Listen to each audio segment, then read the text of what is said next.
The steam from the industrial dishwasher billowed around my face, a warm, suffocating embrace that blurred the already grimy tiles of the kitchen floor. It was a constant, damp presence, a tangible manifestation of the labor. Another greasy plate, crusted with the remnants of 1,000 hurried meals, clattered into the cavernous machine, the metallic clang echoing the hollowness that had become a permanent resident in my chest. It was a Tuesday late afternoon, the kind of day that felt like a perpetual twilight in this cramped, fluorescent-lit space, where the artificial light hummed a low, monotonous tune. My hands, perpetually raw and chapped from the harsh detergents and constant immersion in scalding water, plunged back into the murky depths, the familiar sting a dull throb against the background of the machinery's roar. Then, cutting through the mechanical symphony, came the hushed urgency of the busboy, a nervous teenager named Miguel, his voice barely a whisper as he slipped through the swinging doors, his eyes wide with an uncharacteristic intensity. "Dude, you gotta see this. It's your grandfather." My grandfather. The name itself felt foreign, a word from a life I barely knew, a phantom limb of my own existence. I wiped my hands on my stained apron, the rough, absorbent fabric doing little to soothe the persistent sting that had settled into my skin. "Which one?" I asked, my voice cracking slightly, a betrayal of the practiced composure I usually managed. It was a cruel joke, I knew, a question born of a lifetime of feeling perpetually at the periphery of their world. But the reality was starkly, undeniably different. He had two, both titans of industry, both men who had carved empires from the bedrock of ambition and ruthlessness. And I, their descendant, the product of their lineage, spent my days here, for $3 an hour, scrubbing away the remnants of other people's dinners, the residue of their fleeting pleasures. Miguel gestured frantically, his youthful unease a stark contrast to the stoic indifference of the kitchen. The one with the yacht. He's at the bar. He's asking for you. Says he doesn't know your name." A cold dread, sharp and utterly unexpected, pierced through the thick layer of exhaustion that had become my daily companion. He didn't know my name. After all these years, after the infrequent stilted visits that felt more like awkward inspections, the Christmas cards with their generic sentiments of familial obligation, the summers I'd spent trying to find a quiet corner of his sprawling, silent estate to lose myself in the pages of a book, he didn't know my name. The irony was a bitter pill, a more potent concoction than any dish soap, harder to swallow than the day-old bread I sometimes found discarded in the bins, a grim reminder of a different kind of hunger. I walked through the bustling dining room, a ghost in my own family's narrative, a spectral presence adrift in a sea of linen napkins and clinking crystal. The clatter of silverware against porcelain, the low murmur of polite conversation, the soft ambient glow of table lamps casting long shadows across the polished wood. It was a world away from the greasy, clanging reality I inhabited just moments before. And there he was, perched on a stool at the polished mahogany bar, a figure impossibly distinguished in a crisp linen suit, a stark contrast to the drab, utilitarian uniform I wore. He was talking to the bartender, his voice a low, resonant rumble that carried with an effortless authority, cutting through the gentle din of the room. "Yes, I'm expecting my grandson," he was saying, his brow furrowed in a way that suggested mild inconvenience, as if a misplaced appointment or a forgotten reservation were a personal affront. "Lovely young man. Bit of a misunderstanding. I've forgotten his given name." My heart hammered against my ribs, a frantic drummer beating out a rhythm of disbelief and hurt. Forgotten? Or never bothered to remember in the first place? I stood there for a moment, an unseen observer of my own quiet erasure, a silent witness to the casual dismissal of my existence. The bartender, a young woman with kind eyes and an air of quiet efficiency, was clearly trying her best to placate him, her shoulders subtly tensed. He turned then, his gaze sweeping across the room, a habitual survey of his surroundings landing on me. His eyes, the same piercing blue as mine, held a flicker of recognition, a momentary spark that was quickly extinguished, replaced by a polite, questioning look. He clearly didn't expect the figure emerging from the kitchen, the apron tied around my waist, my hands still faintly smelling of dish soap and the lingering aroma of lemon and industrial cleaner. "Ah, there you are," he boomed, his voice now laced with a forced geniality, a theatrical performance for the benefit of his audience, the bartender and any nearby patrons. He extended a hand manicured and unblemished, a stark, almost offensive contrast to my own, chapped and scarred from the relentless work. "So good to see you, my boy. Though, a little reminder of your name would be helpful, wouldn't it?" He chuckled, a dry rustling sound, like leaves skittering across a paved driveway. Been meaning to ask. I have so many acquaintances. It's easy to lose track. Acquaintances. The word hung in the air between us, a delicate, perfectly aimed dagger, crafted from the finest social poisons. I looked at him, at the opulence he exuded, at the casual dismissal of my entire being, reduced to a mere acquaintance. I thought of the endless hours I spent in that sweltering kitchen, the way I'd meticulously scrubbed each plate until it gleamed, the quiet pride I took in a job well done, even one that paid so little, a job that was so profoundly invisible. And in that moment, something shifted within me, a subtle recalibration of my internal landscape.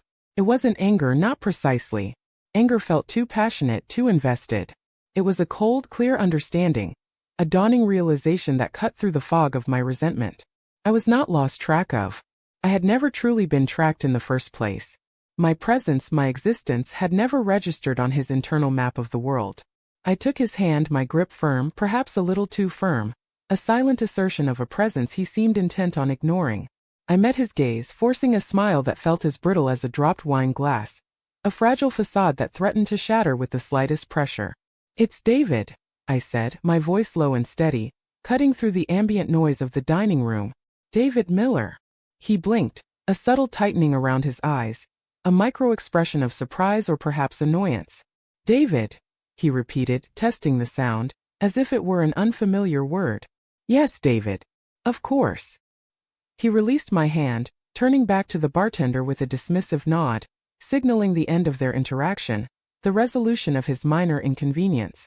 "Everything is quite in order now." I didn't linger. I didn't make a scene, didn't demand an apology or an explanation. I simply turned and walked back towards the swinging doors, the familiar smell of bleach and grease welcoming me like an old, albeit unglamorous, friend.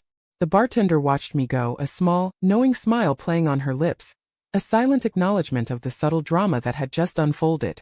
Over the next few weeks, a subtle ripple spread through our family's periphery, a whisper of unease in the carefully constructed facade of their lives.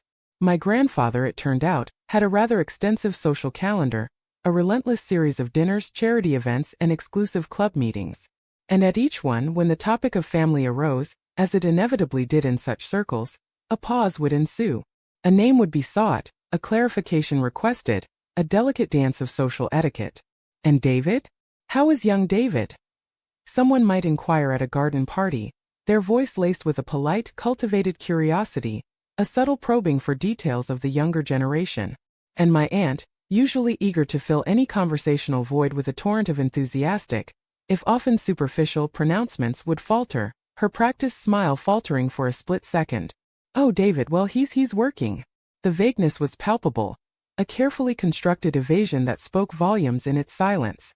My grandfather, always the picture of polished composure, the embodiment of effortless authority, would offer a non-committal hum, a subtle shift of attention to the exquisite canapés being circulated by passing waiters.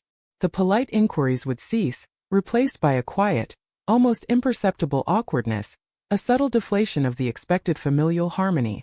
It wasn't scandal, not by any stretch of the imagination, no dramatic revelations or public disgraces. It was simply a slight social deflation, a gentle defrocking of his image as the magnanimous patriarch, the benevolent figure who was intimately involved in every branch of his expansive lineage.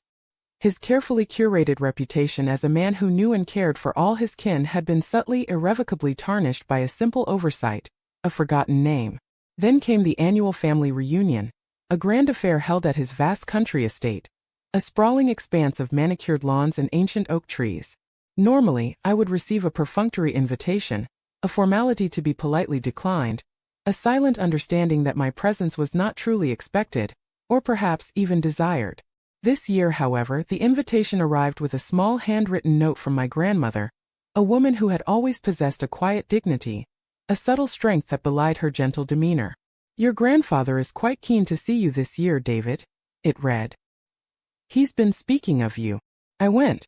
I wore my best, a simple, well-pressed shirt and trousers, nothing that would draw undue attention, nothing that would scream of a life lived in the shadows of their opulence. I walked the manicured lawns, the scent of roses thick and intoxicating in the air, a stark, almost jarring contrast to the utilitarian, chlorine-laced smell of the dish pit. I saw him across the lawn, surrounded by a cluster of well-dressed relatives, his laughter booming, a sound of effortless enjoyment and social command. As I approached, the conversation hushed, a collective turning of heads. The air, already thick with the scent of privilege, seemed to grow denser with anticipation. He saw me, and for a fleeting second, his smile faltered, a almost imperceptible tremor that betrayed a moment of genuine surprise or perhaps a flicker of something akin to unease. Then he recovered, his practiced mask snapping back into place, his voice projecting with its customary authority. "Ah, David, so glad you could make it. My grandson, the industrious young man." He clapped me on the shoulder, a paternal gesture that felt entirely unearned, a performance of affection he did not truly feel.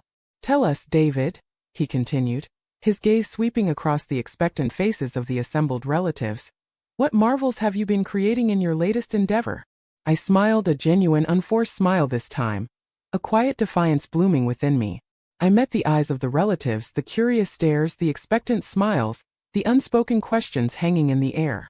I thought of the endless cycles of cleaning, the chipped mugs, the stained aprons, the low, incessant hum of the dishwasher that had been the soundtrack to my life for so long.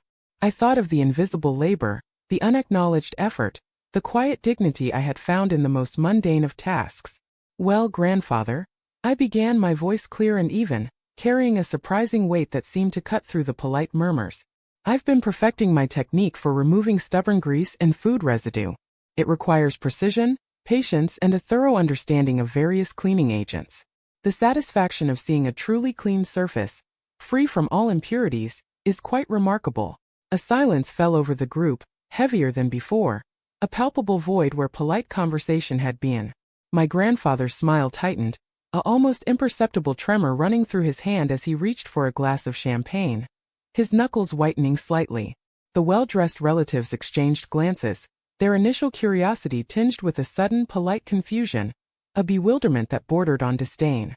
They had expected stories of investments, of burgeoning careers, of future prospects within the established family enterprises. They had received a meticulous, if somewhat earnest, description of dishwashing. My grandfather cleared his throat, a small, almost apologetic sound that barely disturbed the charged atmosphere. "Indeed. A unique skill set. Very practical." I simply nodded, accepting his proffered glass of champagne, the chilled liquid a cool balm on my lips. I didn't need to explain further. The contrast was stark, the unspoken judgment hanging in the air like expensive perfume. They saw the heir, the grandson who had a name and a purpose, standing beside the heir who spent his days in the unseen, unglamorous labor, a creature of the kitchen, not the boardroom. The quiet humiliation wasn't mine. It was theirs for their collective ignorance, and for his, the patriarch who had failed to even recognize the name of his own blood. I spent the rest of the afternoon mingling, making polite conversation, and enjoying the sunshine that bathed the sprawling estate. When it was time to leave, I simply wished everyone a pleasant day and walked to my modest car, parked discreetly at the edge of the sprawling driveway. As I drove away, I didn't look back, didn't succumb to the temptation to glance in the rearview mirror at the receding grandeur. The silence in the car was comfortable, a welcome respite from the social performance I had endured. The chapped skin on my hands felt a little less raw, a little less exposed.